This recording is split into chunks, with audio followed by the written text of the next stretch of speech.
he's got his own billiard room. Yes, it's what do you call it, Kramer? The billiard room? No. The name. The billiard? Not the billiards. It was... Come on, Rudy, come on. We call it the place to be. The place to be, yes, it's the place to be. Then I shall be there. Now, it's time. Live and in living color. The Grandy Man can. Time to play the game! Well, you always left me satisfied and smiling, so... That's what she said. Why do I want this? Yeah. Because I want to make bank, bro. I want to get ass. I want to drive a Range Rover. Ladies and gentlemen, boys and girls, children of all ages, it is now time for the Place to Be podcast. And now your hosts, Justin Rosero and Scott Criscolo.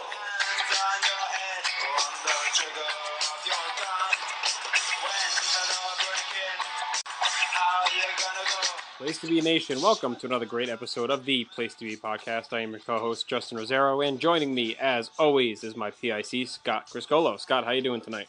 Good evening, JR, and good evening, everyone. Episode 57 of the Place to Be podcast. And, of course, I must refer to my ace who I may never see pitch ever again, Johan Santana. I will go with the great Mo Lewis, the man who ended Drew Bledsoe's run and started this whole nonsensical Tom Brady garbage. Yeah. Street. So your team has no one to blame but themselves. No. Yeah, I guess so. Welcome, everyone, to another outstanding episode of the Place to Be podcast. It is our weekly headlines episode for the week, which we always say we're never going to do during the summer. We seem to always do anyway, but it's been a great summer for wrestling, so we thought it was going to be a crappy one, and it's ended up being a great summer for wrestling. But we got a lot to go over tonight. We're going to mainly do wrestling tonight. We'll try and maybe get some sports independent, but we're trying to keep this thing tight tonight. And, of course, later this week we'll be back with The Vault. And next week there will be no headlines, but instead will be our mega NFL 2011-2012 season preview. We'll make all our predictions and all that stuff. So yep, we're trying to lock down our round table, see who we can get for our special next Monday. See if we can find a Reish guy. We haven't dug him out of the mothballs in what? God, he hasn't been on in, 3 months? Since before the Mavericks won, probably, right? I think that's the last time Reish was on. Yeah, it's been a while. Maybe we'll just do me and you, because I think there'll be a lot to talk about. We'll see. Most likely. But we'll see. But yeah, that's next Monday. And then, of course, we will have, obviously, another Vault and move ahead to the fall. And we got a very busy fall. Got a lot going on. But tonight we have even more going on. Obviously, last week we had the awesome podcast interview with the great Stevie Richards, so we didn't get a chance to recap SummerSlam, which happened last Sunday, right, at the Staples Center in Los Angeles, which has become, in essence, the home office of SummerSlam now. Yes. Which is kind of a bummer because I've never seen a SummerSlam, and it's always been my favorite pay-per-view. I'm sure it'll come over back to this side event. You had mentioned it a couple weeks ago that once the Hollywood thing kind of fizzles or levels out, that they'll probably move it around again. So maybe. We'll see. All right. Well, let's quickly recap it, just give our thoughts. You watched I saw majority of the show as well, but it was other means. I wasn't fully paying attention, we'll say. Okay, so, I did catch watched the majority of it. I watched. The only part I missed was I missed most of the opener. Okay. I got there late to our friend Mike's house, so I missed most of the opener, but I pretty much watched everything else. So. All right. Well, the opener, of course, was an unannounced match: Rey Mysterio, John Morrison, Kofi Kingston versus The Miz, R-Truth, and Alberto Del Rio. The Faces won that one with Rey pinning R-Truth. Of course, that would set up the next night on Raw, where Rey Mysterio was granted a championship rematch against the winner of that night's title match. So, from what I saw of this one, was good. Read good reviews about it. Just under 10 minutes. Rey originally, I think this was supposed to be a singles match with Rey and The Miz, but they ended up making it the 6-man so they could hide Rey, and we'll get to the reasons for that later. Yeah. But that is the main thing to come out of that match, just to get these 6 guys out there. And then kind of, tease things with Del Rio to make it seem like he was done for the night at this point. Right. You can definitely tell that Rey is hurting a little bit. We'll tell you what's hurting him in a little bit. But it wasn't bad. Kofi always brings the goods, and obviously he couldn't keep Miz off the show, so they were just he may not have been announced going in, but you knew they were going to stick him somewhere. Right. And this match again, it was good. It got everybody on and got Del Rio on camera, and obviously couldn't have him not on camera. He would be on camera again, but we'll tell you why later. But he gets in the opener. Rey actually hits Well, actually, Kofi leaps out onto Miz. Ray hits Truth with the finishing frog splash. So Ray gets the win, or gets the pin in the match. So Kofi, Morrison, and Ray get the win. Now, I didn't hear whether it was because of this match or when they announced it, but they announced after the match ended that Ray indeed was going to get a WWE Championship match the following night on Raw from his hometown of San Diego, California, against the winner of the WWE Championship match later on in the night, CM Punk and John Cena. I don't think it had anything to do with the match itself. I think they just announced it. Yeah, I think it had to do with the fact that he was, the champion after the tournament. So he hadn't gotten his rematch. Yeah, back, that was basically it. So, yeah, so after that, backstage, Punk was talking to John Laurinaitis, and Stephanie comes in. She would pop up here and there throughout the night.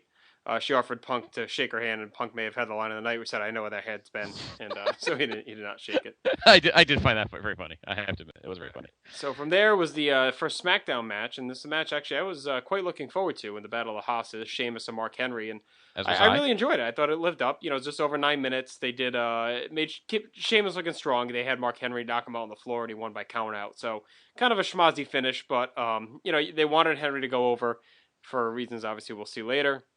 And these two were actually, they just announced tonight that they'll be having their rematch this Friday at SmackDown, so that should be good. I agree with you. I love this match. It was exactly the way that I wanted it to go. Two big ham hocks just smacking the crap out of each other. And, Sheamus definitely has become a very underrated performer because he hasn't had a chance to really wrestle a lot of big dudes. I mean, in his time, he's mostly wrestled Cena, Orton, smaller. I know Cena's not small, but not compared to Mark Henry. He really hasn't wrestled guys like Big Show or Kane or anybody like that. So, and Morrison he wrestled. So I was looking forward to this because he was actually going to face a guy that doesn't move that great, but it kind of suits Sheamus's moveset. Strikes, kicks, punches, chops. And I thought it was awesome. I thought it was great. And I thought the ending was a little meh, but I mean it was a way to give Mark Henry the win without obviously burying Sheamus. Yeah, and obviously they have big things in mind for Sheamus, I think. Yeah, obviously. So but Mark Henry gets the win by countout as the spot was pretty stiff too. He crushes Sheamus through the barricade and Sheamus just has barricade pieces all over him. And for those that may not know, the barricade pieces are not light. They are literally heavy pieces of metal. So it was a pretty stiff move. And Sheamus tried to get back to the ring, and he just couldn't. So Mark Henry gets the momentum, and, of course, he rides that momentum to Friday's SmackDown, and we'll tell you what happens there in a moment. But a good win for him. And Sheamus did his best. He got his chops and his shots in, but he just couldn't overcome the big man. So after that, CeeLo Green did his performance. And that was followed by the Divas title match, Kelly against Beth. And this is one that almost seemed so obvious that we probably knew we were all going to be wrong. Deep down, we all picked Beth because we figured that was the logical progression for that angle. But Kelly countered the Glam Slam and retained her title. A bit of an upset there, obviously. And Beth and Natalya had their thing going on. And that's continuing. I saw some people that were concerned it may be ending prematurely, but it's definitely not. They're going to continue it. I'm guessing Beth wins the title at Night of Champions or Natalya, one of the two. Yeah, I actually like the finish, and you know me, I'm not the biggest Kelly fan in terms of her in ring, but the reversal off of the Glam Slam was actually pretty nice. I have to give her props for it. It was she did it pretty smoothly, and she gets the upset win. I didn't expect her to win. I don't think anybody did, but yeah, I think it just continues on, and seems like Natalya and Beth kind of are stalking Eve and Kelly. Leading up to what will happen at Night of Champions. So it was just something to advance the thing another month. And the match itself was not much, but I have to give Kelly props. The reversal of the Glam Slam was actually pretty smooth. I have to give her credit for that. It was good. All right. So then they tease some more backstage where Stephanie's seen leaving John Cena's locker room. Then they had that funny little clip with R-Truth and Jimmy Hart. Jimmy Hart offered to manage R-Truth, and Truth was on board with him, and then he put the two and two together and called Jimmy Hart Little Jimmy and thought that he was in on the conspiracy, the Little Jimmy stuff. So just a funny little 2-minute time killer there. I would have liked to see Jimmy Hart manage him. That would have been pretty funny. That would have been great. I think it would have been cool if you bring back some of the old school guy, bring some of his guys back that are still alive. Bring back Honky and, and the Hammer, and that would be kind of neat. And bring back they can't really bring back Demolition. Well, bring back the Rougeaus. They bring back Jacques and Raymond, of course. The Nasties. Yep. Why not? It'd be pretty cool. Just bring back all these random Jimmy Hart guys. It'd be pretty cool. So But, okay, so next up was a match a lot of people were looking forward to, and that's Daniel Bryan, Wade Barrett. You called this one. You thought they'd put Barrett over strong. I was hoping Bryan. He was kind of on a roll with the whole Money in the Bank thing. Very good match, though. These two, they definitely let them let loose. Just under 12 minutes. Wade Barrett wins with the Wasteland, and I was fine either way. I like both these guys, so that they both could have used this win. So Daniel Bryan didn't seem to lose much momentum. He would have a really good match as well with Del Rio this week on SmackDown. He lost that one to a tough match, but he's as long as he puts on the quality matches and they give him the opportunity to be showcased, I'm fine with it. Yeah, I mean, it's they were kind of chanting boring in the middle. There were a couple of, I don't want to say extended, but there were a couple of rest hold moments that may have slowed it down a bit. But it doesn't take away from the fact that two guys busted their tails, and yeah, I'm still not a big fan of Barrett's finisher. I don't like that Wasteland. I think he needs something a little more, I don't know, a little more vim and vigor. Just kind of, I don't know. The move is a good setup. I don't like it as a finisher. I hope they can maybe think of something more better for him as a. They should give him the Razor's Edge. Well, I guess Sheamus kind of does that, right? Yeah, he does it's the Celtic Cross or whatever. What's the thing called? No, that was Finley's move. What the heck did they call it? I don't know what they call it, but it's something like that. I don't know if he still uses it or not. Oh no, he uses the Brogue Kick, right? He's the Brogue Kick now. Yeah, I would use a Razor's Edge. Why not? I think it'd be pretty cool. It would fit Barrett. Yeah, I think it's because I have nothing against the Wasteland, but to me it's not a finisher. It's a setup move. Otherwise, that takes nothing away from the match. The match itself was good. As long as Bryan keeps the Money in the Bank and puts on, I agree with you. If people are gonna, if the internet, the IWC, and believe it or not, we're not part of that, is going to whine and bitch that he's losing matches, then just get over yourself. I mean, these guys can't go undefeated. All right, let's be realistic. No, and as long as he's being booked strongly and not as a joke like he was last year, which is when we had issue with it. Yeah, he's got the Money in the Bank. He comes out. They give him some promo time. They finally got him a different theme song, and I think they're doing fine by him. He's going to do something to kill time into WrestleMania, so that's what they're trying to do. And a feud with Wade Barrett is a fine way to kill time. Yeah, and, I agree. Just to break in, we do have new tag team champions. Kofi Kingston and Evan Bourne just defeated Nexus, or Old Nexus, or whatever. Nexus. McGillicuddy and Otunga. So yeah, old school Nexus. Now I was just bitching before you and I went on the air that I don't know why they were picking this match now, but they won anyway. So the rematch will probably be at Night of Champions. Well, I'm actually hearing a rumor from our buddy the Sanchez. Said he read that it may be Truth and Miz getting the tag title shot against these two at Night of Champions. So I'm not sure where. It's kind of a neat little. That's a neat little team, huh? It's kind of two kooks. It'd be interesting to see what they do. So new tag champions. But heading back to last Sunday, next segment, Christian came out to the ring getting ready for his match. And he said he had a special enforcer that was going to be in his corner. Of course, he brought out Edge. Edge had been rumored to be in town for a couple weeks before that. Yep. So Edge does his thing, and then Christian's all excited, thinking he's going to help him out. Edge tells him he didn't like the way he's been whining and bitching and complaining, and basically tells him to go screw when he takes off. So Edge gets his little nostalgia pop, comes out, says hi to the crowd, does his thing, and takes off. And that would set the stage for what would be the match of the night. And that is the world champion Christian defending against Randy Orton in a no-holds-barred match. I was hoping they keep it on Christian one more month, but I understand why they felt like the need to end this here. I thought for sure they'd try and drag it out to Hell in a Cell, honestly. And as much as you can say, they've had so many matches, these two have always delivered good matches. Mm-hmm. And also, they've also progressed the story through each month. So like each month they do something to counter something that was worked in last month. They've learned and progressed the match. It's like they just continuously keep doing the same match. So that's what I've liked about this feud. It's been an intelligent feud. And these two really bring out the best in each other. And I think we're starting to see a pairing that may be on and off over the next couple of years. These guys may always come back to each other for this feud. So, awesome match. Tremendous match. 24 minutes. They just beat the shit out of each other all over the place. They used the tables, chairs, the stairs. And then, of course, the end, Orton hit the great midair RKO as Christian came off the rope onto the ring steps to get the win. So, great match. Randy Orton's your new champion, and we'll see he will finally move on to something new next month. But yes, it was an outstanding match. And you made a great point. I've been saying all along, and when we do our year-end podcast, I'm going to say it again. To me, this has been the feud of the year, my opinion. And you're right. Every week, or every month, every chapter, if you will, has been something different. It kind of upgrades what you had the month before. It wasn't the same, they're doing the same thing. They're going to wrestle again. They're doing this again. They're going to wrestle again. It hasn't been like that at all. It has been an upgrade. And they've been using the SmackDown characters and Teddy Long, and they've really found a good way to cultivate the feud month by month. I mean, how can anyone say really anything negative about their matches? I don't think they've had less than like a 3.5 to 4 star match anytime. Nope, not one TV match, free or pay, has been bad. And again, I'll say it before and I'll say it again. To me, it's all because the two guys are facing pretty much themselves because they both have similar body types. Orton has a chance to face someone like that. Christian is facing a guy that kind of goes at his pace.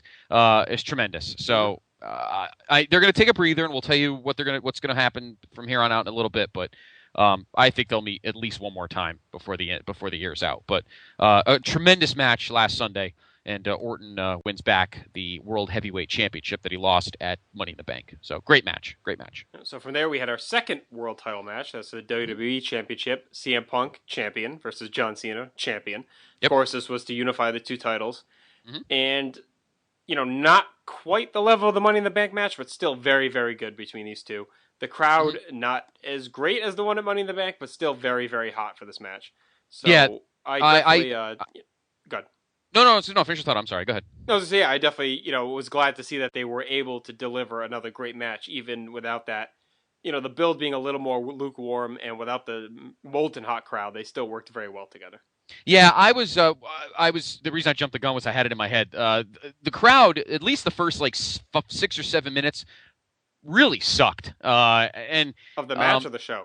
The match. Okay. The crowd for the whole show was all right. It's LA. You're only going to get so much out of them. I mean, they weren't terrible. They're not like Anaheim or any of those other, latte sipping crowds, but they were good for this show. But they weren't bad. But the first 6 or 7 minutes of this match, they were pretty bad. I don't know if they were all taking a crap or in the concessions, but it was a little slow to start. There was a little more posturing. And again, I concur with you though. Trying to compare this to Chicago in July is ridiculous. It's like comparing a preseason game to the Super Bowl. It doesn't. Right. You can't do that. But it picked up towards the end, and obviously Triple H is the guest referee. He really didn't do anything to enhance the match any, really. They didn't really... No, he was just a red herring for what was to come. They wanted you to think he was going to get involved, and then, of course, he never did. Right. However, the end, there was a little something at the very end of the match. Punk hits the go to sleep on Cena. Cena lands close to the edge of the ring. Punk goes for the pin. And stealing the ending of the Steve Austin Undertaker match from Backlash 2002, Triple H goes for the pin, and on the one, John Cena's foot hits the bottom rope. Triple H does not see it. We go to the 2, we go to the 3, and with Cena's foot on the rope, Triple H does not notice it, and CM Punk is the undisputed WWE champion. All right, now I get why they did that, but it aggravates me for a couple of reasons. One, I think Punk should have just went over. And 2, it's fine if that was going to indirectly lead to Cena having a rematch with Punk, saying that, hey, you screwed me, you owe me. But they haven't really done that. So to me, they didn't really capitalize on that whole... I don't see why they had it if they weren't going to use it. Right. I think it's because they really they wanted to convolute what would happen next, because I think they felt... Well, let's continue on with what happened, and then I'll kind of put my point in perspective. All right, so Triple H hands Punk the belt. Punk celebrating. Cena bitches at Triple H and then takes off. Triple H tries to shake Punk's hand. Punk declines, so Triple H just raises his hand. And as he's heading to the back, Kevin Nash comes out of the crowd, drops Punk with a big boot, hits him with a big jackknife powerbomb. Alberto Del Rio then rushes to the ring, cashes in his contract, hits an enziguri, and wins the title. So that was what a lot of people were expecting to happen, and that is what happened. Del Rio is your new WWE champion. Punk and Cena both screwed, and now the question was, what is Nash doing there? Who hired Nash? Why is he there? Is he with Del Rio? Is he with Triple H? Who is he with? Why is he there? So that was the big question coming out of this show. And so that's why I think they did what they did, to put in perspective what we were talking about a moment ago. I think that they want to really confuse everyone by thinking, well, did Triple H screw both of them? If he was going to screw somebody, why would he screw Cena? Cena's the happier guy. He's the more manageable guy to deal with. Or did he just blow it and then something else happened after the fact? Was Nash an insurance policy? If Triple H botched the match, I mean, it does leave a lot of speculation and left a lot of doors open. So I think that it's not as annoying. I don't think it's as annoying as you're making it out to be. I think it was more of a kind of a confusing. Well, he screwed both guys. What? Did he do it on purpose? What's going on? And speaking of Triple H, he's talking to the Roger Goodell of WWE, John Laurinaitis right now. Did you see they trademarked the Future Endeavor? Yeah. Endeavor. So it looks like he's going to be a character. was funny. Well, they need It was like Mr. Future Endeavor, I think. Yeah, they need a obviously they need a new corporate guy to take bumps because Vince is just too old, and Triple H is not going to take him. Yeah, that's what I think it was. I think it was to kind of I think it was, you mentioned red herring, and I think that's what that was. I think it was kind of to make everyone kind of remember, but they kind of forget. It might have been too much for such a short period of time. Like all this shit went down in like the last 9 minutes of the broadcast. Right. So it might have been too much. But I think they did it. I'm not agreeing or disagreeing, but I'm just saying I think it was just to kind of throw everyone off the scent and make everyone think, well, what did Triple H? Did he just screw everybody up? I mean, did he not want either of these guys? And obviously that's leading to what's been going on the last couple weeks. So that was your end. It was cool to see Big Daddy Cool. Yep. As a matter of fact, they just showed the awesome moment in 1996 when he ripped off Mad Dog Vachon's leg. They just did the promo for the OMG DVD, which comes out tomorrow. Which watching that promo is making me want to buy it now. I wasn't going to, but there's so many cool moments on that. I don't know if that's one of them. Obviously, when he rips the leg off of Mad Dog Vachon. You think him and Sean? You think Sean wanted him to do that? Most likely, knowing Sean, the dick that he was. No, I'm sure it's Mad Dog's idea, honestly. Most likely, because he's fucking crazy too. But anyway, we'll talk a little bit later on about, if we have some time, about DVDs, because there's a crap load of them out right now, really good ones. Yes. And we'll get to that. We'll get to that in a little bit. But yeah, there's your SummerSlam. So it was the WWE Championship match between CM Punk and John Cena, and the winner is Alberto Del Rio. Yeah. So I mean, not a shock. They have the Mexican tour coming up, and the rumor was they wanted Del Rio on top for that tour. So right, not a shock at all. So of course, then heading into Raw the next night, Del Rio would defeat Rey Mysterio to retain his title. They had they had Kevin Nash come out, explain that someone sent him a text message the night of the show. He was already there, and they asked him to do what he did. And of course, they have not revealed yet who sent the text, and that is the big story running through. CM Punk came out. They had a pretty good duel back and forth. It depends on which way you look at it. It was a lot of insider stuff, so maybe it went over the head of some of the fans, but I think a majority probably got the gist of what they were talking about. Pretty much. So that sets up what looks to be a future feud. And it seems like they're trying to make Punk be the face, but they're also trying to keep Cena face. So they're trying to tread that line of not really having them be together, but also have them be on the same side against Alberto Del Rio. So, and of course, this week now they've announced that they will be fighting tonight, Punk and Cena, to determine who will face Del Rio at Night of Champions. And judging by the way things are going, I'm guessing it's going to be Cena Del Rio at Night of Champions, with Punk facing Nash. But I'm sure we'll still be recording as the show ends, so we'll be able to update that. Yep. And obviously, I think something just happened. Somebody got in an ambulance, or I don't know, something weird went down. Laurinaitis just gave Triple H some note. I mean, my captioning's half and half, so I don't really know what happened, but Triple H ran off. So some ambulance thing went down, but we'll let you know more about that as we go along. But anyway, the reason that we talked about this, the reason that Rey Mysterio took the beating that he took last Sunday is because last Monday Night on Raw is because he is going to take time off. We'll get to that in a minute when we get to the news. Oh, okay, but anyway, he did get hurt. We'll tell you what it is in a minute. But the other major program for Night of Champions, SmackDown. Why don't you talk about what happened on SmackDown? Yeah, on SmackDown. So this past Friday night, Did you actually watch it? Because I actually watched it. Yep. They did they had a battle royal to determine a new number one contender for the World Heavyweight Championship, who would face Randy Orton at Night of Champions for the big gold belt. And I have to pat myself on the back, because I don't think anybody truly took me seriously when I said it. But Mark Henry did win the battle royal, threw out Sin Cara, or Faux Cara, I guess, because I think it was the fake one. For the Santino's coming out. That was the last time he was on Raw. I'm sure he'll be jobbing quickly. Yeah, 2.5 months ago. So it will be at Night of Champions, Mark Henry facing Randy Orton for the World Heavyweight Championship. And this is he deserves it. Yeah, it's a good off-month challenger. Yep. And you know what I liked about that Battle Royal? I liked how they did multiple teased eliminations. Oh, it looks like Miz and R-Truth are together. Yeah, because they're beating the crap out of Santino.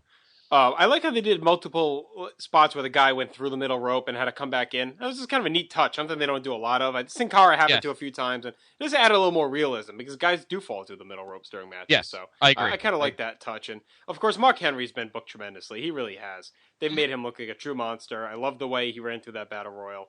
And I'm glad he's getting a title match. I hope they do I wouldn't mind a schmaz ending on this pay-per-view to continue it to another show, but I don't know if they'll put those two in a cell. That's the only thing. No, I don't think so. I have a feeling, and when we do our picks in a couple weeks, Well, it might be next week or a week after. Oh no, it'll be a few weeks. I have a feeling that that Henry will be on the verge of winning, and I'm sure they'll do some kind of schmaz with Sheamus. He'll run in and cost him the belt to keep that feud going. So do you think maybe Christian gets back in the picture for Hell in a Cell again? I think so. I think if any, I think they'll do one last because technically Christian never, he needs his rematch back for what happened. Yeah, so they may say, what, whatever. Mark Henry couldn't get the job done. I get one more shot at you inside the cell. Inside the cell, because you'd rather have those two in it. Those two in a cell will be fantastic. So yeah, I mean, it makes sense. I could see them wanting to get to that point, but not wanting to do another match in between. So it makes sense the way they're doing it. Yeah. So everything else on Night of Champions doesn't seem to have too much direction. I'm guessing right now they're going to talk about Miz and Truth. I'm thinking they're going to get the title shot for the tag titles, and then as far as the other championships go, I'm just not really sure. Cody Rhodes, maybe Daniel Bryan. They're still kind of feuding a little bit. I think it's going to be Ziggler and Swagger. That seems to be the direction they're going. Well, I think tonight, what did Swagger do? Did he join up with Vicky? I read. I missed that. Part of Raw. He came out with Vicky as like a experiment, like a test. Okay. And he was beaten up. He actually had things in hand against A-Rai. But Ziggler came out, started arguing with Vicky. You don't need him. He's a loser. He's a loser. And to quote the great Rick Martel. And Dolph accidentally knocks Vicky over.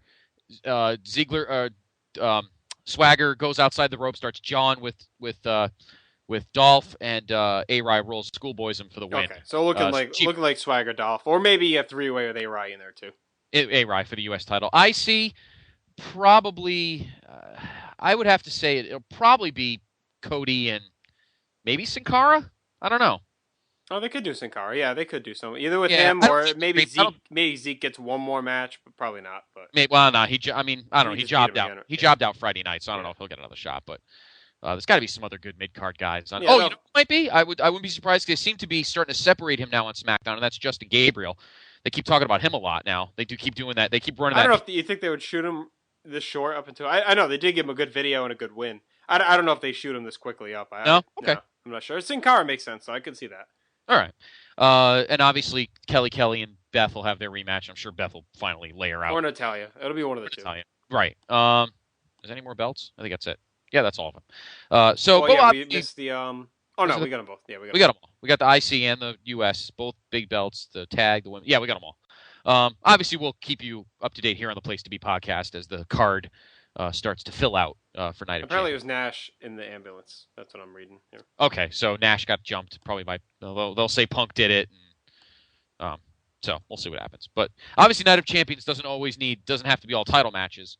I don't think last year's Night of Champions had it all. I think there was one extra match. I'm trying to remember what it was. I'm sure they'll have it. Yeah. I mean, they don't have enough titles, I don't think, to fill it. So, especially if one of them's Orton, Mark Henry, which is not going to be very long. No, and it won't be the main. Obviously, the main event will probably be Cena and Del Rio. And I'm thinking Punk Nash will probably be on that show as well. Yeah, exactly. So, and incidentally, I didn't realize this. Do you know there's two Well, I don't want to say two SmackDowns. It's more like it's like 3 shows, and each brand has a show and a half. Because obviously Raw's on tonight, and then SmackDown, regular SmackDown is on Friday night. But then tomorrow night, live at 8 o'clock on Sci-Fi, they're calling it Super SmackDown. And it's going to have people from both shows. Oh, and it's not even live. aware of that. Yeah, I saw the promo before. Live at 8 o'clock, Tuesday night, tomorrow night, on Sci-Fi. They're doing it's almost like a mega show. I don't think it's 3 hours. It's probably just 2. I think it's 8 to 10. But both brands are going to be on. That's and then there's regular SmackDown on Friday night. So I feel like they haven't really plugged that at all. I didn't hear anything about it. Yeah, I thought I saw they did a couple promos on Friday Night SmackDown, and then they did one. Okay. I must have I don't know, about 45 minutes ago here on Raw. So, yeah, so it's going to be tomorrow. So it's almost like 3 shows this week. Each brand gets like a show and a half. Well, it's not on the guide, which is weird. It's on Sci-Fi. Yeah, it said Sci-Fi. Yeah, if you rewind your Raw to like I don't know 9:45, I think there was a promo for it. Yeah, they're showing just regular programming on Sci-Fi's guide right now. So, weird. So I can't even set the DVR. Yeah, it's very strange. But yeah, tomorrow night. Oh, wait a minute. I'm sorry. Is it next Tuesday? Oh, it might be next Tuesday. I'm sorry, my bad. They hype the shit out of these things. I'm sorry, my bad. It's next Tuesday. Okay. I'm sorry, next Tuesday. My bad. I was thinking, 2 shows? That's weird, because then they have to tape 2 shows tomorrow night? No, that would make sense. So there's probably no SmackDown next Friday night. Maybe. This is probably the... Well, that'll be Labor Day weekend, so maybe they're doing something with that. Yeah, but that's a long taping. I mean, a full live show and then tape SmackDown, and the show is at 8.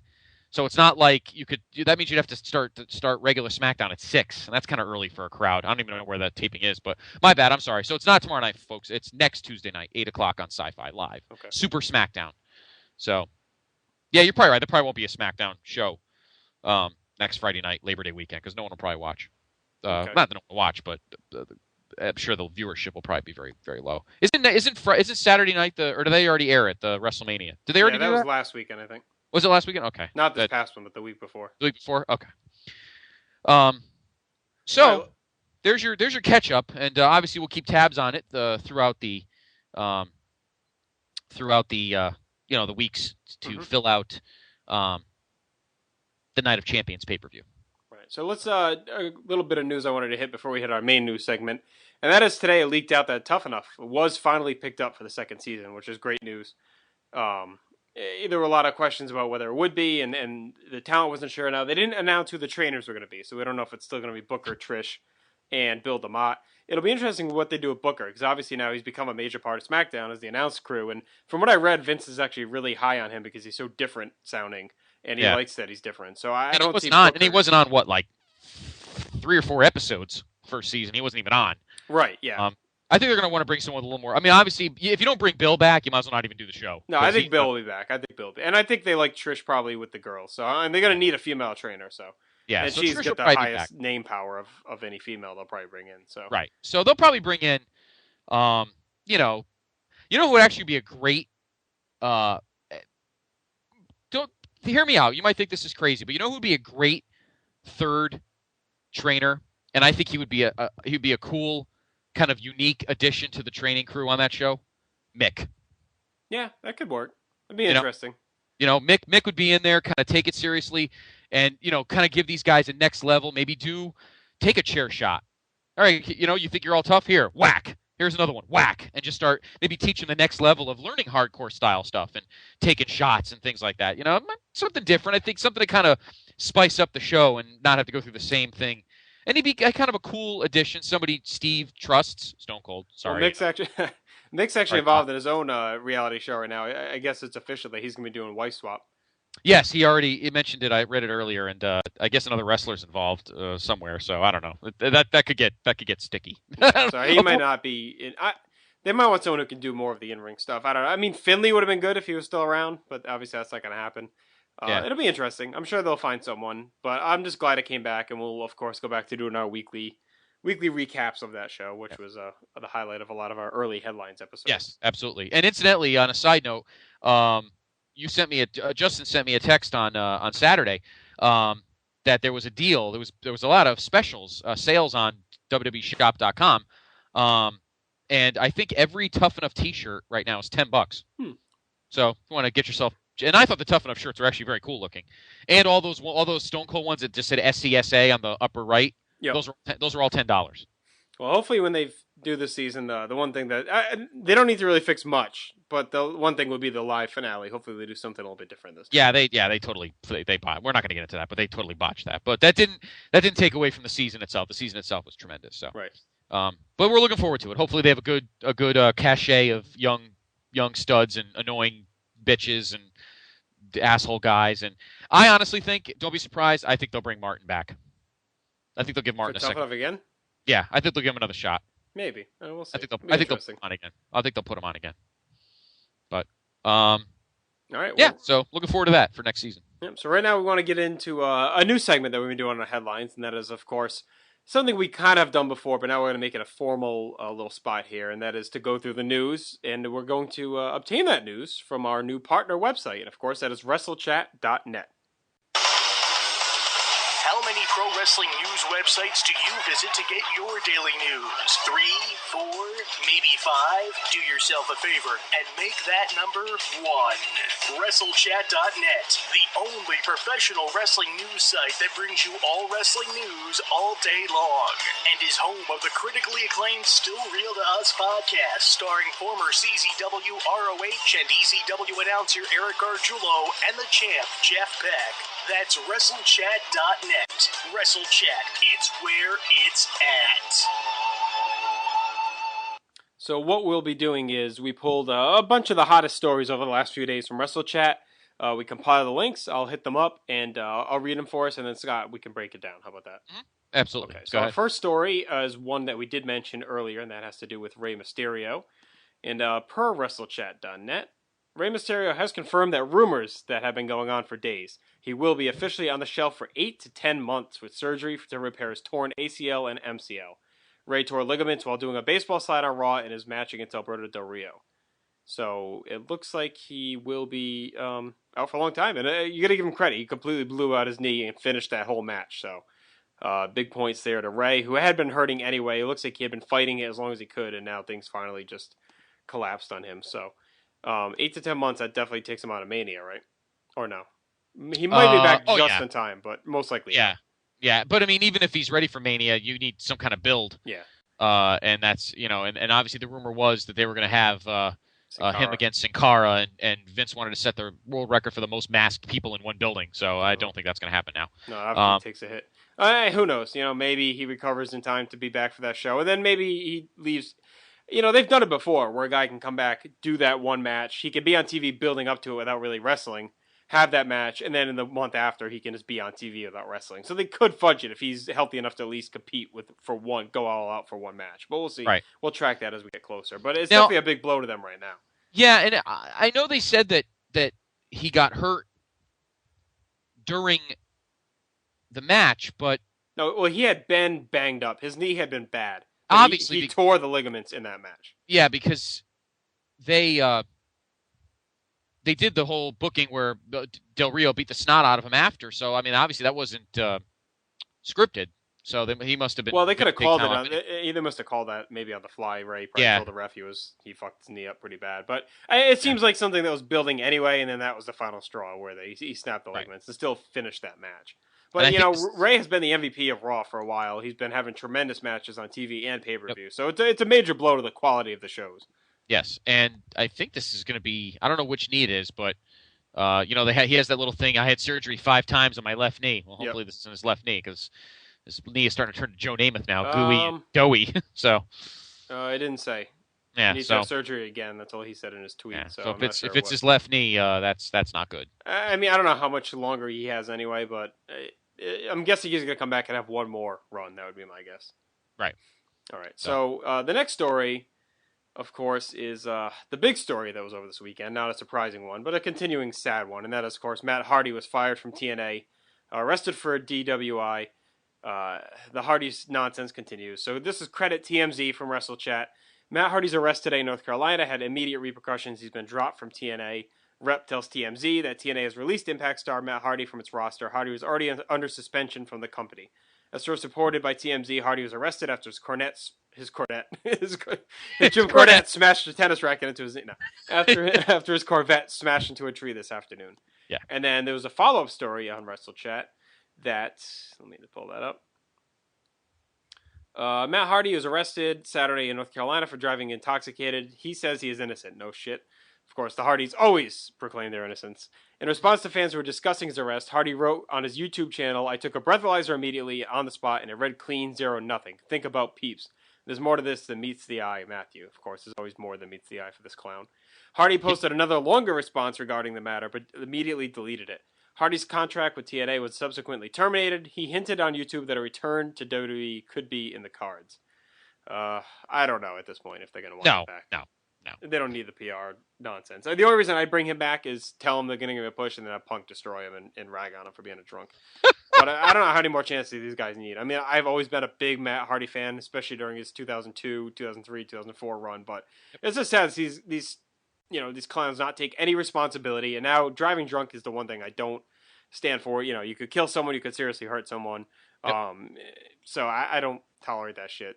That's where I stopped being a fan. So I've always enjoyed Matt Hardy's work, and especially even past the version 1 stuff. I thought he was the TV wrestler of the year for that stretch of 07, 08, 09, where he was on every week defending the U.S. title, whether it was on ECW, SmackDown. He was having great matches with MVP, and he was really a workhorse during that period. Yep. And then just to see him completely fall apart like this is sad to see. Yeah, and he was carrying the ECW brand, the nice feud with Mark Henry, and No, he busted his ass, and he sat here and we want to defend his Cena threw his shirt in the crowd and somebody threw it back at him. It's pretty funny. This is just disappointing because here's a guy who spent so much time over the last 10 years defending his brother, who's a train wreck in his own right, and now he's just fallen off the wagon too. And yeah, it's everybody else's fault. WWE sucks. Everybody hates me. My brother got screwed. I got screwed. Everybody got screwed. Whatever. It's a joke. Did you see Del Rio? They Cena threw the shirt out again, and Del Rio was yelling at the kid to throw it back again. That was pretty funny. It's pretty funny. They're both a mess, and honestly, they both need to get the hell away from the business, and both need to get their asses in rehab and get their shit together. But Jim Ross always thought these two would be paralyzed by the time they were this age. When it said that it's incoherent pill popping drunks, maybe that's their way of coping with the pain. But obviously, all those bumps probably took their toll. And these are two guys that need to step away and just get their shit together. I agree. Absolutely. It's a shame because Matt was the voice of reason of that, which now seems to be quite frightening. He seems to be even more delusional. At least Jeff, this shit happens, but he keeps to himself. He's not out there on YouTube and Twitter and running shit into the ground. And it's like, God, how many updates do we fucking need? Just go away. It's like, yeah, exactly. Honestly, who cares? I'm so tired of hearing about him. I'm tired of reading about him. And his obviously what tells you what Hardy they really care about because Jeff is still on their payroll despite all this crap that's been going on for a year. And Matt has one infraction and they boot him. So yeah, I think Matt still has a complex about that. I think that's why he I'm does sure that's a big part. And flips out because he still has a complex that his brother's better than he is. And you know what, Matt? He is. So that's what it comes down to. So these guys both need to just get away from the business, get clean. Go on vacation, go paint, Jeff should go paint, sculpt, ride motorcycles, whatever the hell he does. I don't know what Matt does in his spare time. Wine that he misses Lita, I don't know. But get away from the business and clean yourself up and maybe you can come back. And Vince will take you back. He takes everybody back. He's took Luger back for Christ's sakes. So he'll take anybody back. But just get yourself cleaned up because we have, WWE has no patience for any of this nonsense right now. The mid-card is so good. There's a lot of good young bucks in this roster that want to get better, that want to perform. We don't need a bunch of sloths taking up space just because they were good 4 years ago. Mm-hmm. That's not the way it needs to work right now. And I don't think Triple H will put up with any of it either. He's got too much stake in these mid card guys anyway. So the Hardys need to take some time off and get clean. All right. Well, one news bit actually just came across. Not a major one, but Brett DiBiase's being released. I guess his knee injury that he's been trying to rehab was finally too much. They tried working him as a ref, but it was just too much for his knee. So Ted gave an interview with the Poughkeepsie Journal that his son Brett will be released at the end of the month, and it looks like his wrestling career is done. So yeah, that's unfortunate. Yeah. So all right, continuing on, we have a story about Mick Foley from Wrestle Chat and his involvement possibly in the Cena Rock match. So this is what they have to say. There's been lots of talk lately about Mick Foley making a WWE return. Word is that if Foley and WWE agree on something, he'll be returning in late fall. Foley will reportedly be involved in the Cena versus Rock storyline going into WrestleMania and could possibly act as a mouthpiece of sorts for The Rock when he can't be there live. It's believed Foley will not return for a full-time TV role, but will work a Legends deal and do appearances and other gigs for the company. I'll believe that when I see it. I think if he's coming back, he's coming back. I don't see him staying away, and I can't see them resisting using him either. I agree with you 100%. No, there's no way he's gonna take show up every 5 weeks. When Mick's back. That's just the way it goes with him. Yeah.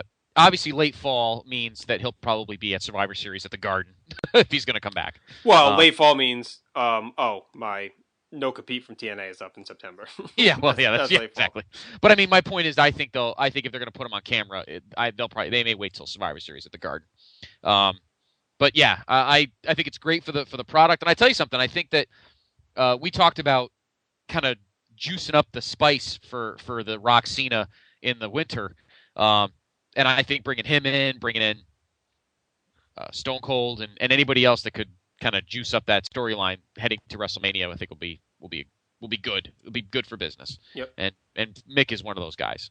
I actually have to admit I kind of miss him. Our man Johnny Reckless thinks I'm rough on Mick because I think he's a money grubbing glory hound, but he is. But partly makes him endearing, I guess. Yeah, I guess. But I've never disliked Mick. I'll always love Mick, but sometimes he just gets under my skin. But overall, I've never hated Mick. I've always loved Cactus. He's one of my favorite characters. But I think he'll be good for the product as we head to the end of the year and then get towards the Rumble and get to the winter towards Mania. So no, he'll definitely come back. It's unavoidable that he'll be back on camera.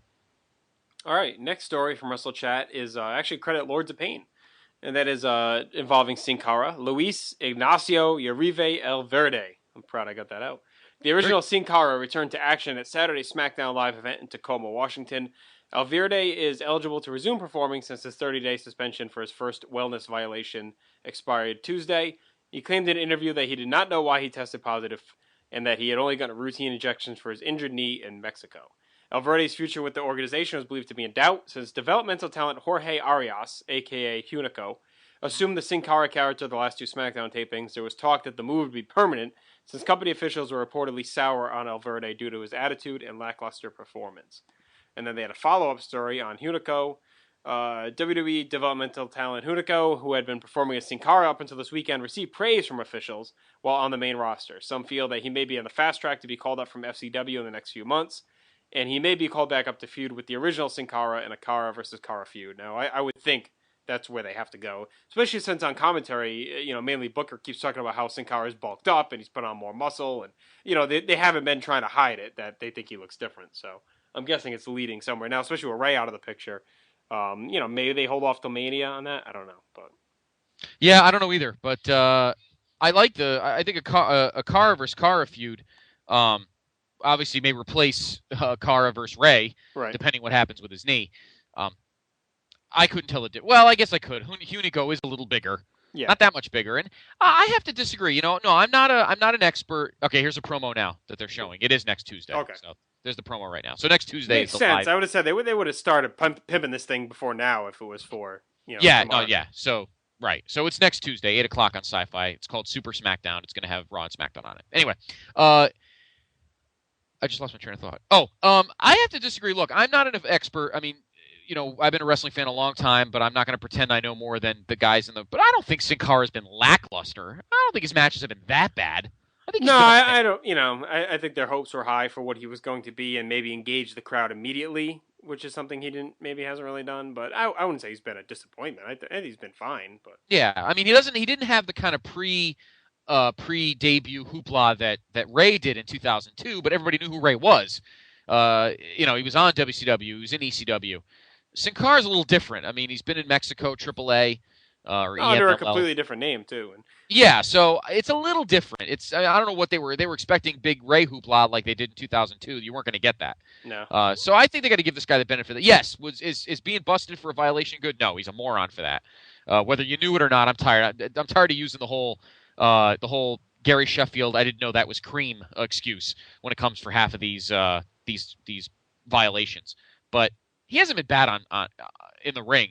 Not as bad as I think they seem to be making it out to be, but we'll see what happens. It'll be good to see him come back, and maybe he'll change his attitude. Maybe Triple H will talk to him, or through a translator talk to him, and get back into the groove and look good for the fall into the winter. So hopefully it gets better. Yeah, it'll be interesting to see where they go with it. So, all right, next story. There has been discussion. This kind of plays into Sin Cara. There has been discussion within WWE lately about the company looking to see what cruiserweight or light heavyweight talents are out there to sign to developmental deals. It hasn't been confirmed yet that WWE will be doing a full-fledged revival of the cruiserweight division, but they are interested in bringing talent who fit that bill. The idea is that cruiserweights will give guys like Evan Bourne and Sin Cara someone to work with and would add a quality of wrestling to the undercard. This goes back to Triple H and changes he's making as he slowly takes over control of the company. So, I hope it's true, but part of me thinks too little too late. They had the chance to have all the top, cruiserweight talent like 6 years ago, and they pissed it all away. But if they can find it, if they're out there, I'm not going to be, pretend I'm proficient on the indie scene, but I'm sure there's guys out there that can work that style that would be great in it. So we'll see where this goes. If it's another thing that's going to come and go like everything else they say they're going to do, or is it something legit? If they are really going to rebuild the tag division and the cruiserweight division. It would be nice to see, so we'll see. Yeah, I mean, there's a lot of talent there that they can use in the cruiserweight division, Evan Bourne being one of them. I don't know about Kofi, but one guy that's floating out there in the indies that I think a lot of people would like to see on the roster, and that's Nigel McGuinness, the former, that was his name? Desmond Wolfe. Yes. Yep. In TNA. Well, he didn't pass the medical exam, so I don't know. I don't think it's going to change now. Well, guy's an incredible talent. I'm sure Punk could get him in. Punk I seems don't to have a know. lot of clout. I mean, so. if he's any kind of medical risk or whatever, I don't know what the reason was, but I can't see them taking a chance. Yeah. But anyway, there's probably some other guys, and maybe Ray knows guys in Mexico, and I don't know what they mean about sizzling up the mid card. I mean, I don't think the mid card's that bad on either show anyway. But the only part of programming that you're going to have to take a hit on is the Divas, which is fine with me because other than Beth and Natalia, the Divas division kind of sucks. So it really doesn't matter to me anyway. But that's where you'd have to kind of carve in if you're going to fit these cruisers. You're not going to. So this must be a regular thing for Punk now. He does the Savage Elbow all the time now, which is obviously cool.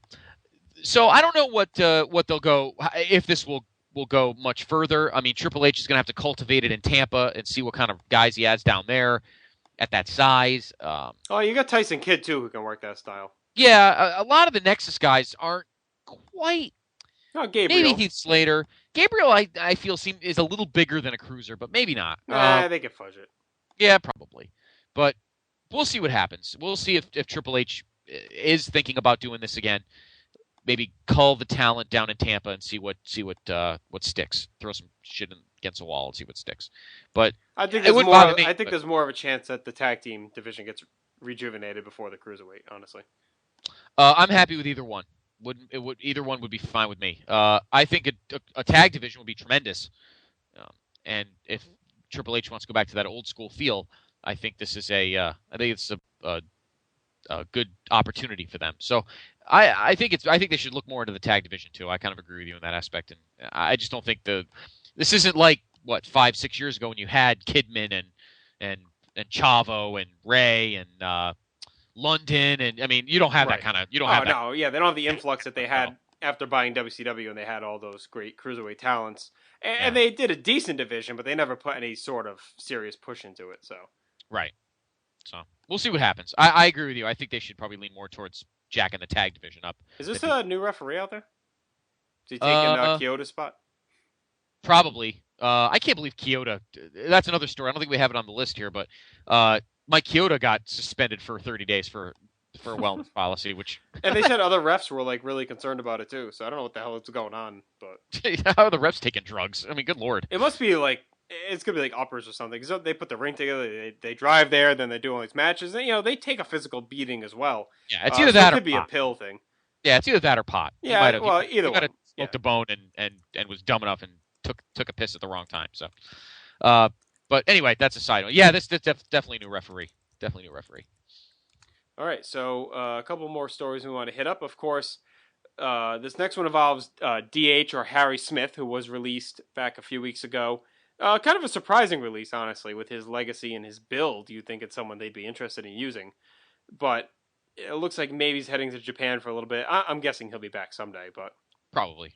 Harry posted the following on his Facebook page. Well, I'm not one to bury any companies or people, but I'm afraid I have no choice here. The WWE, after great difficulty of my begging, finally sent me back some, but not all of my family's possessions from the Hall of Fame fan access. This includes my dad's ring gear, my ring gear, Owen Hart's Blue Blazer masks and singlet, and lots of priceless family possessions. They sent a framed picture of my dad smashed, half of the other stuff missing, but they threw in a Mae Young framed picture. Then they have the nerve to call me 2 weeks after firing me, sniffing around asking if they have it back for their precious Hall of Fame access. Even though I'm an expendable talent, they wouldn't mind just keeping my family's last remaining stuff. Anyone can feel free to post this on the dirt sites, as I feel the world should know how selfish and inconsiderate WWE truly is. I don't know. Sounds like spilled milk to me. Well, I mean, if it's true that they sent it back smashed and busted up, I mean, that's bullshit. Yeah, that's not right. Well, I mean, it's not like they... Well, I mean, maybe the mail did it, but I don't think they smashed the picture up, threw it in a box, and mailed it to them. Well, they might not have packed it the right way. I'm just saying, obviously it's probably a little bit of sour grapes, but I can see them, being dicks about it. I mean, there are stories where they're assholes to people about stuff. Well, yeah, they are. No, I'm not disagreeing with that, but I mean, unfortunately, the proof's always in the pudding, and so the pictures. I mean, sure, I'm sure the broken picture was more of an accident than anything else, but I'm sure it was the icing on the cake for just getting shit canned. So I don't know. Well, what? Deep down, he's a heart, so he will. He'll be back. Yeah, he'll be grizzled. He'll be grizzled for about 5 years and then come back. Well, here's Nash now, so maybe he didn't get hit by an ambulance or whatever the hell happened. Maybe they're just trying to get Triple H out of the building. It's possible. That's entirely true. And obviously this leads towards probably Cena winning this match. But, I feel bad for DH. I don't know why they got rid of him. I thought he was the golden boy, and Kid was the one that Tyson Kidd was the one that was going to get canned. Instead, it's the other way around. Well, so here we go. And just as we predicted earlier, Nash cost Punk the match, and Cena will move on to face Del Rio at Night of Champions. And I'm guessing Punk Nash obviously set up for September. And Del Rio just ran in the ring and is beating Cena down. So I think that'll be a good match. I think it'll be a good match, Del Rio and Cena. I think they'll work well together. Oh, yeah, I think so as well. I mean, I think Del Rio will win. It'll be interesting to see Cena lose another. It'll be 3 straight pay-per-views losing the title match. But I can't see them taking it off Del Rio already. The whole point was to have it. I don't think the Mexico tour is until October, so they're going to want it on him then, obviously. Right. Yeah. So. And if you squash him, if he only holds it for a month after, all these start and stops that he's had all year, it's going to be a joke. They can't do that. Here comes Roger Goodell. No, I'm with Marty Funkhauser now. He's more Funkhauser than that. Marty Funk. Yes, I agree. I like Marty Funkhauser too. Is he gonna have? Is Laurinaitis gonna have a judgmental bullshit coming out of his ass too? He's even got the voice. That's why he's got the voice and the look. Oh yeah, yes. Does he? I wonder if he's got the Dodgers season tickets too. So Larry could bring the hooker again. I'm sorry. I like referring to that Curb episode because that's like the one that I know better than any other. You should go back and watch this last season. Last night's was phenomenal. This whole season has been ridiculous. Well, I think it's on Netflix Instant Queue, so I'm probably going to start. I know you got some of the box sets too, but I think I'm going to start from the beginning myself. And I heavily implore you to watch them all. You will not be disappointed. No, that's one show. I know Seinfeld. It's a little tough for me sometimes, but Curb I think I could easily get myself into. For some reason, I find that writing funnier. I know you and I. That might be another debate. I think when we have our good friend Leanne back on, because there was a debate at work. Let me just tangent for just a few seconds. Somebody started a debate at work, and next time we have Matt Rotella on, he'll talk about this too. There was a debate at work a few weeks ago about whether if you like between Curb and Seinfeld, if you like one, you have to like both. You're not allowed to like one and hate the other. Is that first? Now you're the biggest fan of both shows that I know. Is that something that because I'm like that? I don't hate Seinfeld, but for some reason I find Curb funnier. But that's just me. Well, I'm gonna say this. I'm not gonna be able to say it as well as if you go to read Bill Simmons' mailbag from last week. Mm-hmm. He actually talked about the two shows and why he thinks Seinfeld is actually still the premier comedy and not Curb Your Enthusiasm. And he gives like 6 different, and he's a huge Curb fan. But he gives like 6 or 7 different reasons as to why Seinfeld stands out, and it has to do with them being on network TV and how much harder it is to do than Curb has the crutches that they can use. And he's on cable, right? Yeah, and it talks about how it was more of a mainstream appeal and how it had a longer run, longer season. So there's a lot there that he talks about and explains why he thinks Seinfeld is still the show. But I think you can like one and not the other. I mean, Larry David's based, or George Costanza's based on Larry David, but you can definitely enjoy Curb without having ever even seen Seinfeld. I think it might actually help you because you don't think about it as being a lot of very similar. So okay, but if you go back and watch Curb evolve, and then especially heading into this season, which season 2 of Curb was very good, and there's been some great seasons, but this literally may be. It's peak. I mean, it has been phenomenal week in and week out. It's been amazing. And do you think this will be it? No. Okay. Every year he has said he doesn't think he's coming back, and this year he hasn't said it. Okay. And he always does, but I can't see him going out. 8? Yeah, this is 8. Okay. I can't see him going. I mean, it might be a while before we get another season. Usually it's like a year and a half in between seasons. Now, the season that they did the reunion, was that a good season? Or no? Yeah, I like that one. Actually, I got to go back and watch it again. It was good, and it was a fitting. It was a fitting ending to Seinfeld. That's why I see it. Okay. But it was funny, and it had its good episodes. But this has been like transcendent funny. Okay. Like when I tell you that every episode of the season, like you could watch the season without really needing to even watch the other ones. Like it doesn't. I mean, they follow each other, but you have a basic enough knowledge that you know the characters. Yeah. If you watch the season just for itself, and you'll. Okay. Yeah. I can't even explain how good it's been. All right, no, I agree. That's a show that I'll definitely hop on. But I was just curious because you're the biggest fan of both shows that I know, and this debate was at work a few weeks ago, and I had kept meaning to ask you, and it just when you just mentioned Marty Funkhauser, it just came up into my head. So, let's see. We got one more news bit to. Right? Do we have one more? Yep. One more TNA related news bit here. Our first one.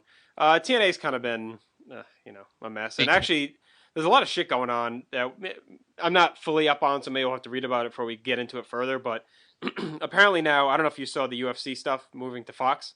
Yes, I did. It's a big deal. Yeah, they're leaving Spike TV altogether. So many people are wondering where this is going to leave TNA. Spike is rumored to be going more towards a split direction instead of just the all-man programming they've been doing. They want to try and target both males and females again. And now you wonder, where is TNA going to fit in this? Now, if they lose television, Spike has been funding them for a while, for a lot of their contracts and other big shows.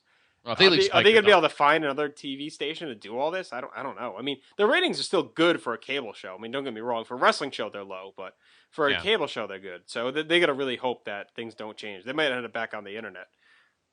Well, if they do that, they might as well just close up shop. And be honest with you, with the frustration that Jarrett has had right now with losing as much power as he had, it's pretty much being run by Dixie, Hogan, and Bischoff. I would be surprised if he said, you know what, blow it out your ass and just leave. I wouldn't be surprised if he called Vince and said, please forgive me. I'll give you a check back for the money that I ripped you off on before No Mercy '99. But I don't know. If they leave, this is huge for Dana White. Huge. Oh yeah, I mean no doubt he's going to have major shows on Fox, and Ultimate Fighter is going to be on FX, which is obviously becoming a major cable station now. Yes, so. Huge cables. Yes, 90% of the dramas, or most of their dramas, on FX, from The Shield when it was on, Rescue Me, of course, Sons of Anarchy, a show that I'm surprised you haven't jumped on. It's Always Sunny in Philadelphia, which seems to be a show that's. I've watched a couple. I gotta get into it, and of course, Louis on that, right? I haven't watched that. Yes, Louis. Yeah, Louis on there too, and then that other show with who the hell is it? Is it what's his name? The kid that played Frodo in on Lord of the Rings. What's his name? I can't think of his name, but Elijah Wood, and it's the show. The guy's I don't remember. Oh, Wilfred or whatever. Wilfred, yeah, the dog who's a guy or whatever the hell it is. Yeah, no, FX is becoming one of the more well-known and well-watched cable channels. Yeah, it's going to be around. It's huge for UFC. It definitely is, and I mean, you just wonder maybe if Spike does want to boot TNA, maybe they use a little pull with UFC, say help us out. Maybe they can get on FX or Fuel. I don't know. I know they're talking about Fuel Network. Picking up a lot of the UFC stuff too. So, yep. I mean, I'm sure they'll find a home. It just might not be nearly as high profile as Spike is. Right. No, I don't think so either. This is a turning point for TNA as a company. No pun intended, obviously. No pun intended. Yeah, stealing from other title. But this is a big deal, and I can't believe Dixie Carter's clearly not the brightest bulb in the Christmas tree, because she's just flushed money down the toilet the last couple, at least 2 years. We talked about this with Stevie Richards. They were, they had a good enough product to survive and be the program that they could be without pushing the envelope too much, like they had in, 2005, 2006, where they had a lot of focus on their homegrown talent. Yep. And, they ended up switching gears. They didn't like what they were doing with that, and they became this, which is basically just a mix between WCW late era and WWE. So I don't know. I know Jerry Jarrett did an interview last week, and he said Vince Russo has a cancer that needs to be ripped out of that promotion. I don't know. They seem to be just stuck in the mud. They don't ever seem to make any forward progress at all. No, and I think eventually there's going to be some kind of... Panda Energy must have a stockholders. I think it's a publicly traded company, I would think. Well, they're the dumbest fucking group of stockholders. Well, they must be a bunch of knuckleheads, because obviously they just nod and maybe Dixie, waves her jugs at him or something. I don't know, but she obviously is being allowed to flush money down the toilet at this. I don't know. This is the company they're billing to fucking Sting and Hogan. Yeah. Hello? This isn't 1997. Jesus. I mean, that's going to be... And Hogan can't even move. How's he going to wrestle? How's he going to carry Sting in a match? He didn't want to do it when he was halfway healthy. Now he's going to try and do it when he's not healthy at all? I don't get it. And Sting didn't want to come here. To WWE, I shouldn't say here. Yes, I know, the Vince Shield thing. The Matt Rotella. Yeah, exactly. He didn't want to come to WWE. Meanwhile, he wants to stay there, and I don't know. Somebody's got to sit Sting down and go, look, this isn't 1988. You're not loyal to the Crockett's. Get your head out of your ass. No, okay? I don't think he's ever going. I don't get it. I don't know why he hates them so much. I wish that'd be a great question to ask him, and a legit. Don't give me the whole born again Christian nonsense, because this isn't 1999. There's not boobs and lesbians on it. It's not like that anymore.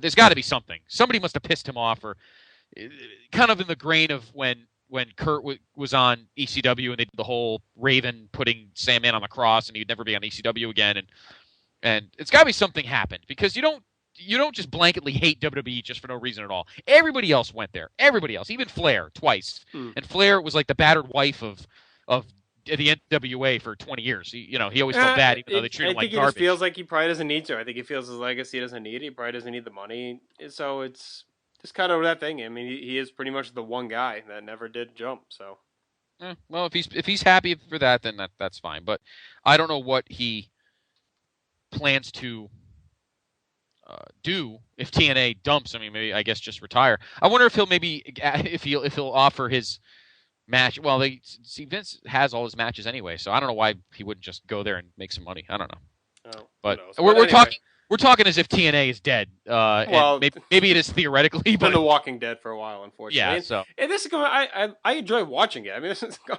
I'm not against it. I don't want to see them fail. It's just no, I don't either. I want them to fucking succeed, and they just can't seem to get the shit together enough to do it. And this is what is further proof. Ric Flair returned to TV on Thursday's Impact, challenged Sting to a match.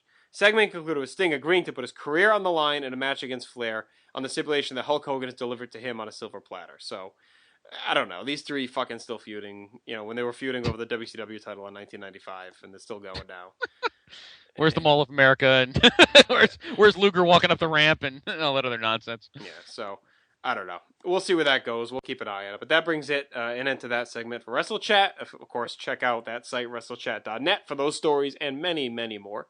Of course, their podcast and other stuff that they got going on there is great as well. So yes, check them out. Good guy. So let's wrap up now with, well, not wrap up. We got quite a bit of little feedback. And of course, as you know, the headline feedback is more than just feedback. It's questions for us to talk about. So let's get into those. First comes from our boy, Jeremy Nichols. Jeremy, actually, you got some love. I was talking to Rob Houston at the old YMCA last week, and he had a lot of love for the show, but he really enjoyed Jeremy's guest stint. So he wanted me to pass that along once again, at the risk of pissing Scott off once more. But well, no, I'm sure. I wonder, did Rob say that he wants to hear Jeremy's unabridged answers, or are we not allowed to? We're not allowed to cut and paste. I sent a personal apology as well to Brian Samek. We were busting back and forth today about not reading his comments, but I told him by hour 2 and reading the 5th, notebook full of notes that I can only do so much. But yes. Okay, Jeremy Nichols. Matt Hardy being let go by TNA. I used to be a big Matt Hardy fan. I loved his version 1 character. The run he had during that time was solid, main eventing SmackDown a few times, working with Lesnar, Taker, holding the Cruiserweight title. Then it all went downhill. Shame considering the fan support he had and the potential wasted. So we got into that earlier, but thank you for your thoughts, Jeremy, on Matt Hardy and the train wreck there. Karen Polland. The Hot Scott. Also wanted to know what we thought about Matt Hardy. And also thoughts about Kevin Nash's return. We touched on it briefly, but I think we're both happy to see him back. We've always both been Nash fans. Yep. As long as they keep him out of the ring on a regular basis and is built to big matches with him, I'm fine with that. If they're going to try and make him a kind of regular in-ring character, it's just not going to work. But it doesn't seem like they're headed that way. So no, not at all. I think he's here just to kind of not to bust stones because this is what they always accuse him of. But I don't think he's just there to quote get a paycheck. I think Triple H really wants him there. I think Nash is a good guy to train big dudes on. I think he should take Andy from Tough Enough under his wing. Well, did you see? Really, we didn't talk about that either. Did you see Andy got busted as well? 30-day suspension. Yes, he did. That's not smart. He must have been visiting those meth labs across from his shack there. Yeah, exactly. But it's good to see Nash back, and I think that's what they'll do. I think he's a good guy to send to Tampa and teach the real big guys how to work big matches and get over with the fans. He's definitely going to be a valuable asset to the company. Instead of sitting in your trailer park doing smack, you should be out there playing basketball with the fucking midgets. Oh god, that's one thing I'm looking forward to for season 2. Is I hope the midgets come back and John Sally coaching against the midgets. Andrew Reese sits down in Louisiana, thinks she's a tough son of a bitch. Let's see him get out there with the midgets playing hoops. I think there should be a DVD extra of just Steve playing with the midgets. That'd be very funny. Yeah, but now I've busted your balls. I've said enough about Triple H, but I'm all in on the Triple H era as CEO. I'm ready to go. I'm suited up. I got the leather jean jacket combo on. I've got my water bottle, my sledgehammer. I'm ready to go. Good. So. Plenty of room on the bandwagon for you. I've always left a seat open for you, and I knew eventually you would join me. So, Austin Pfaff, let me hop in here and help you out. Austin Pfaff asks, any DVD releases you guys looking forward to wrestling-wise? I'm looking forward to the Oh My God the Orton and the Brett Shawn. Obviously, the Oh My God is the top 50 incidents, which is coming out tomorrow. I'm buying that simply because it's got the Brock Kurt Iron Man on it. Yes. That's really the only reason. Well, not the only reason. I'm sure there's other stuff on it. We went over the matches. We went over the very long list of events. No, that's not on the Oh My God, is it? That's on the top stars of the... Oh, that's the top stars. That's right. Yeah. Wrong one. What is on the Oh My God? I don't even That's the 50 moments we went over. Yeah, I'm trying to think. Are there any Mae other... Young's hand and all that bullshit. Yeah, I don't think there's any matches on there, though. There probably is, but that's right. I'm sorry. The Iron Man is on the 21st century. The Orton DVD...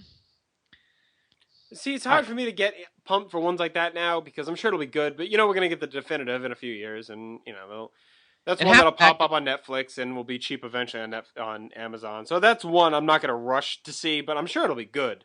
I mean, if you're an Orton fan, and he's had a lot of good matches, so I'm sure it'll be a good DVD. It's just not one I'm going to rush out to get. Orton, that DVD is a good purchase for someone like our friend Matt Rotella and guys who aren't like you and I who buy the monthlies, because 3/4.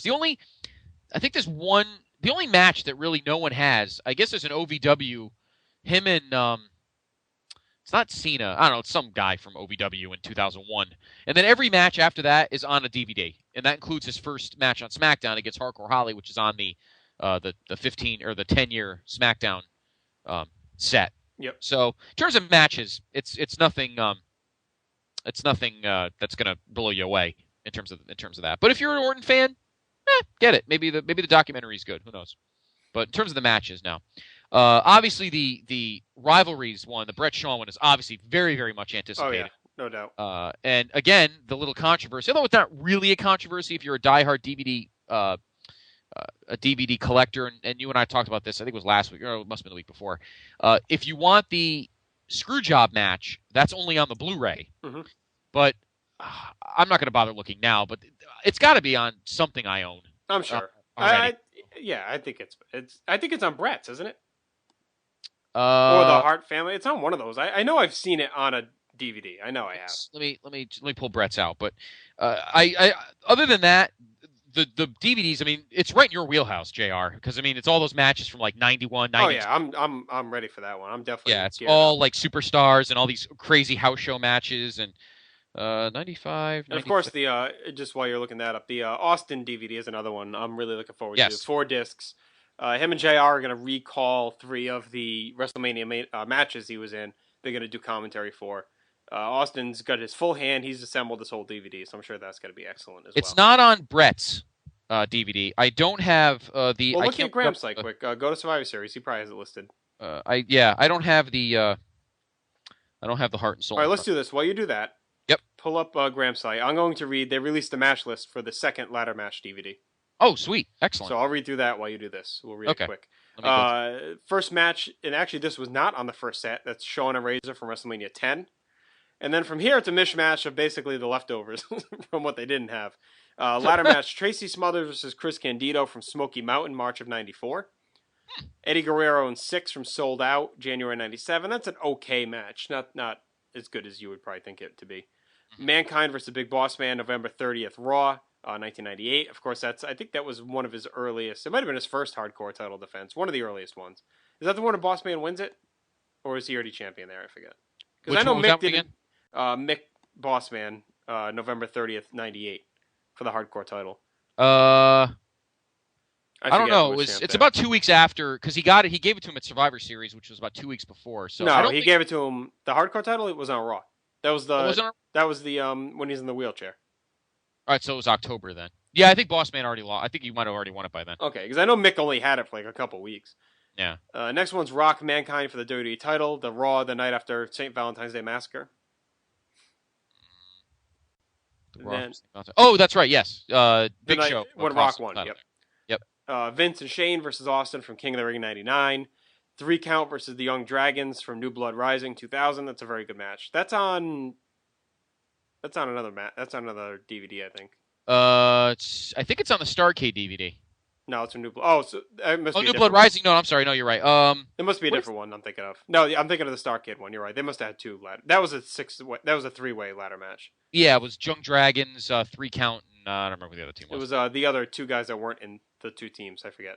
Yeah. It was it was like Noble and I forget who else. But yeah. Edge and Christian versus the Hardys from September 25th, 2000 Raw. That's the first Raw on TNN. They opened the show with that. Yep. Just 2, Jeff Hardy versus RVD to unify the IC and European titles, July 22nd, 2002. I'm sorry. I remember liking that match. Yeah, it was decent. It was a good match. Yeah. Team Angle versus Eddie and Tajiri from Judgment Day 03. That's a very good match. Christian versus RVD from Raw, September 29th, 2003. Of course, that's the one with I believe it's the one the fan came in and tried to knock RVD off the ladder. So that's an excellent match. So yeah, that's on RVD's DVD. Yes, it is. Here's an interesting one. Ladder match of the undisputed OVW Women's Championship. Katie Lee versus Beth Phoenix, December 23rd, 2006. Wow. So curious. That's pretty cool. Money in the Bank from WrestleMania 23. Of course, the Kennedy one. Yep. Hardys versus World's Greatest Tag Team from One Night Stand of 2007. I don't really remember that match. That was that weird. Hardys were reunited, but not really. Yeah, but they were. Yeah, it was like they won and then kind of. Yeah. And yeah. Actually, I just watched that match. Is already on something.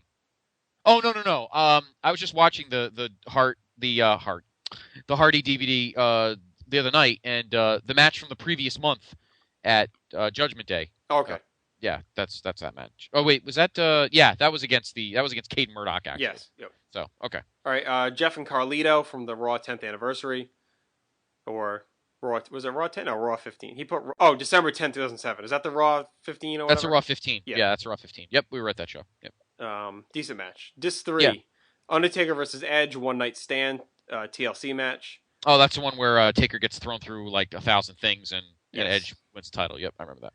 And here's one that may be worth buying this DVD set just alone is Jericho, Shawn Michaels from No Mercy, 2008. Excellent ladder match. Yes, tremendous ladder match, yes. Money in the Bank for WrestleMania 25. I believe that's one. That was Punk's second one, yep. And then Money in the Bank from Money in the Bank last year. The which one? Raw one. No, Miz, Orton, Jericho, Bourne, DiBiase, Morrison, That's Edge. the Raw one. Yeah, that's the Raw one, yep.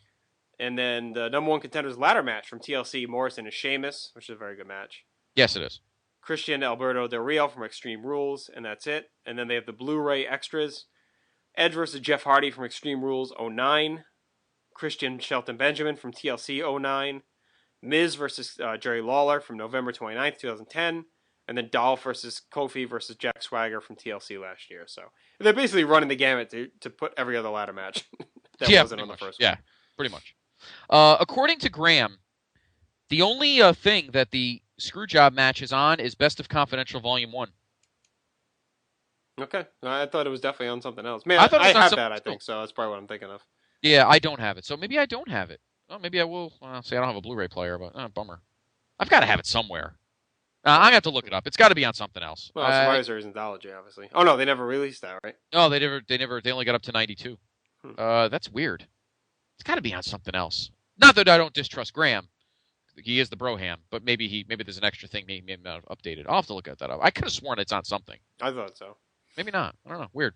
All right. But yeah, so that's the controversy of the Brett Shawn DVD is that the Screwjob is only a Blu-ray extra, which I don't know. I'm not going to get into the merits of that, but that probably was unnecessary to have to do that. But it's still a DVD definitely worth getting. And of course, as Justin mentioned, the Stone Cold Anthology or whatever the hell that's going to be. Yep. Apparently, they're going to do all 3 Rock matches, and I think is that the ones that they're commentating for? It's the 2 of them that I think JR and I think the 2 of them are going to commentate together. Oh, I read that JR and Steve were doing three WrestleMania matches. They were redoing. I thought I don't remember where I read it, but I thought it was the 3 Rocks. But I have a feeling one of them's probably the win over Shawn would probably be one of them, and maybe one of the Rock. What of those is there? We're not going to talk about the Scott Hall match. We'd want to talk about that. No, it's probably the 3 Rock matches. That makes sense. Yeah, either the 3 Rock matches or 2 Rock matches and the win over Shawn, or maybe the match with Brett. I don't know. There never was a commentary for it. I don't know. I'm looking forward to it. Yeah. But at least 2 of them will be the 2 Rock matches. I'm sure he'll want to talk about the match at 17 in his home crowd. And then 19 would be great because that was obviously that crazy weekend where he went to the hospital and it was his last match. And maybe he'll mention what him and Rock said. I hope he doesn't because I like the fact that they keep that to themselves. But that'll be interesting. I'm looking forward to that. He gets to pick the matches. I wonder what else he'd have to pick. I just watched his DVD again. He's got a lot of good shit on his set, so I don't know what else. There's probably a lot of hidden WCW gems. Yeah, I'm sure there's plenty of Steamboat matches that we haven't seen, and there's a bunch of good Raws and that kind of stuff that we haven't seen either. So, I'm looking. That's definitely one to look forward to. But I definitely get the 21st Century DVD because that's got the Brock Kurt Iron Man that we've talked about for years. It's chopped to shit on the SmackDown DVD. Right. So, all right, let's finish this up. Corey Ferreira. Who texted Nash? Hunter and Stephanie working together. Will Vince come back to TV? Who shot Mr. Burns? We talked a bit about the Nash stuff. Do you think Hunter and Stephanie are working together just quickly? No, I don't. So you think they're working separate? So no, do you think one of them are the ones that texted Nash? I do. I think Stephanie texted Nash because I think Stephanie is working not to undermine Triple H, but to tell him, look, you may be my husband, but Vince is my father, and I want him back in this slot. Something's going to go down.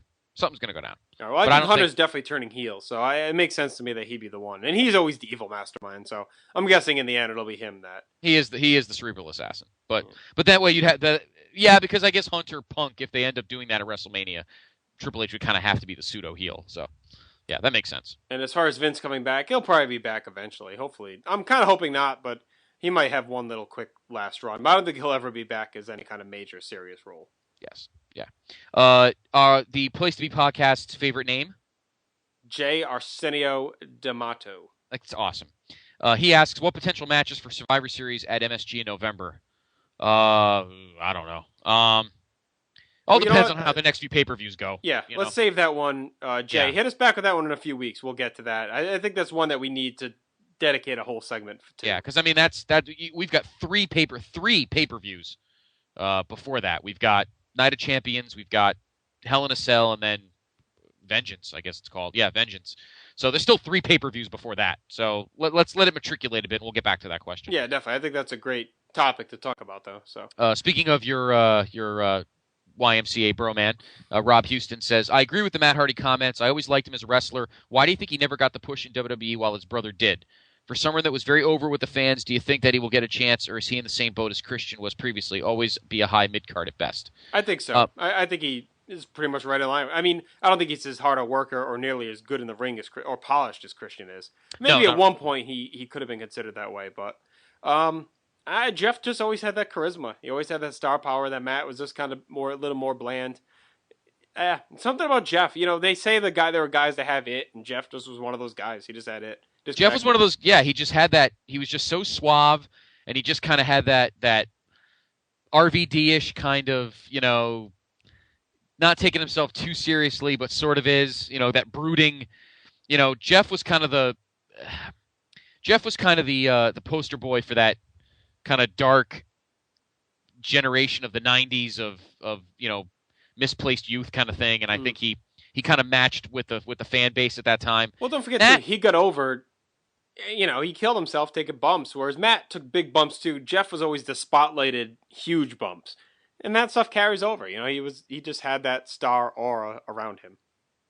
Exactly, and Matt's just a good worker, but he doesn't have that. He has nothing. The version 1 was cool. I agree, but the I just lost my train of thought. He didn't have that savoir-faire, to steal a Jesse Ventura line, that Jeff had. And, I don't think Matt was a bad wrestler, but he just didn't have that special something that his brother had. And no. I really do think that bothers him.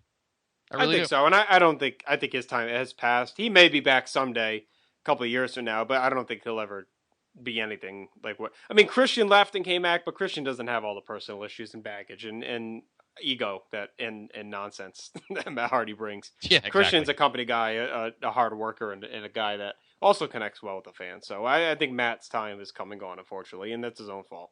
Yeah. Todd Weber wants us to break down the GOP presidential race and what it means to our economic bottom line. Is Michelle Bachmann the Dixie Carter of politics? And Todd, you know better than anyone, or as well as anyone, that we don't really get into politics here. We don't need Scott to get into his thoughts on voting for Rutherford B. Hayes back in the 1800s. Look, I know you wanted Stephen Douglas, sucker, but I won that one. Okay.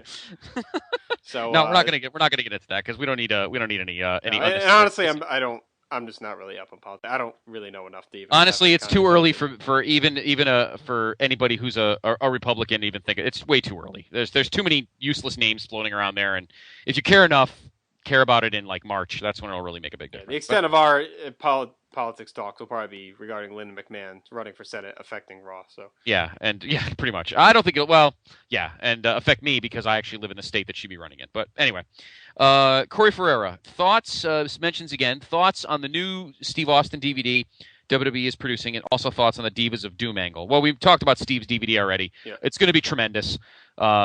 It's going to be different than the anthology, the one that came out, was it last year? No, the year before. Yeah, it was a couple years ago.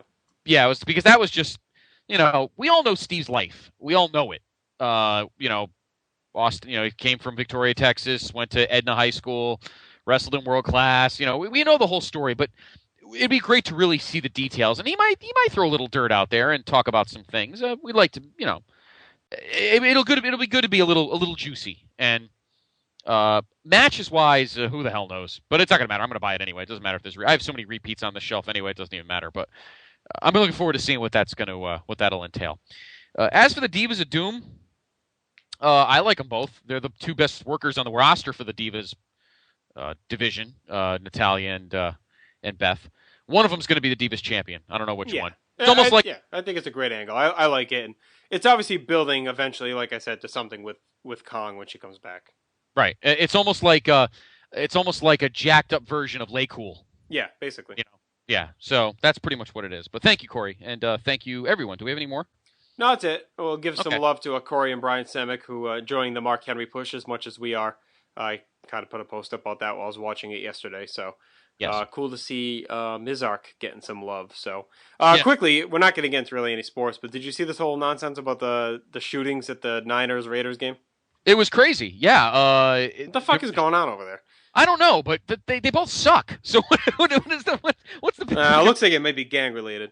It's got to be. I mean, obviously, if you watch the 30 for 30 that they did, they did one about rap, and actually right up your alley. It talked about NWA and Ice Cube and the Raiders being like the official team of the Crips and Bloods and all that kind of in the 80s and early 90s. And I don't think that Raiders stigma will ever go away. Oakland is not exactly. Well, this happened in San Francisco, though. Right, but there were traveling Raider fans, and but this coming from Niner fans is very weird. San Francisco is a very laid back city, and it's very. And apparently, the owner of the Niners does not want this game on the schedule anymore. No. This is a big thing for the NFL likes having this rivalry in the preseason, but this is the second. What is with the city of San Francisco? This is the second time in 6 months that there's been a major. But then there was the Giant fans or was it the Dodger fans? The Dodger fans beat the crap out of that Giants fan, and now the Niner fans are shooting at each other. I don't know. It's a mess. It's not good. The other NFL thing that we won't get into that tonight because this is a long debate.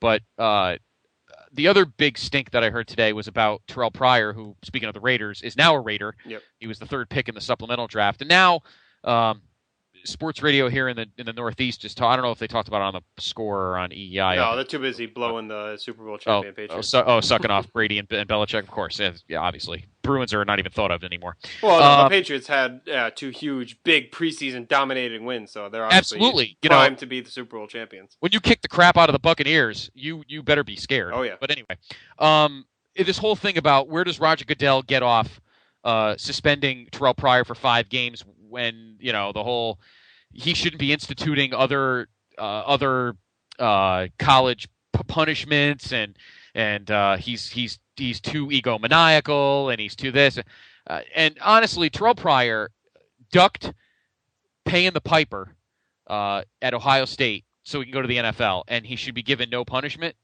Nah, I don't. Now, if Roger Goodell continues this down the line, then that's the way it needs to be. But if this is just a single thing, just to be a ball buster, then no, I don't agree with it. But that was another big thing that was talked about today on Talk Radio, was this whole Terrell Pryor thing. He's not going to play with Oakland anyway, unless Jason Campbell really sucks. But it's not going to matter. The Raiders are going to be terrible anyway. But we'll obviously elaborate more on that next Monday on our preview show. But yeah, what you were saying, it's just I can't believe shootings in San Francisco. Just very, very weird. But it's got to be gang related. I mean, Niner fans don't get that drunk. So I mean, I don't. Especially for preseason.